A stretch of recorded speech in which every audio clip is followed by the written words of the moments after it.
Megan, jy is 'n student op die oomblik nog. Ja, tweede jaar. Ja, student, en wat studeer? Wat Ek is besig met onderwys. met die onderwys? Ja. So jy gaan ietsie hê om vir jou kinders eendag te vertel. Ja, nee, dis 'n storie om oor te dra vir enige iemand eintlik. Ja.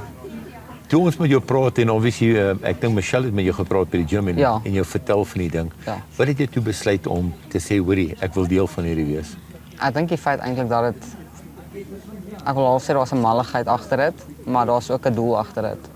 En dis hoekom ek net ja gesê het. Ja. En die feit dat mense jouself so moet druk om so iets te bereik en uit jou comfort zone uit moet klim. En dit was nog altyd iets wat ek gejaag het, was om uit daai comfort zone uit te kom. En dit was my groot geleentheid.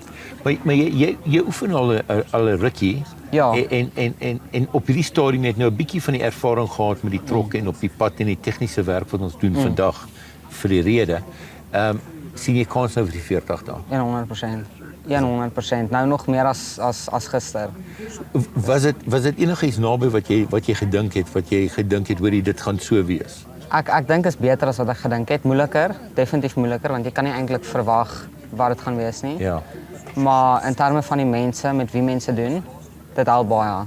Die mense langs wie jy trek en voor wie jy trek en wie agter jy trek, dit maak 'n groot verskil en dit het ek nie verwag nie.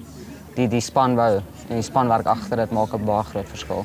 En die spanbou self van die span, maar ook jy het baie sterk ondersteuning van die familie en vriende, né? Ja, nee, ek het my ma toe ek vir haar sê, toe sê sy vir my, Megan, this is your purpose, doen dit. Sy het haar eerste vraag was natuurlik of is dit veilig? Ek sê vir haar ja, maar is veilig en sy het gesê, weet jy, gaan doen dit.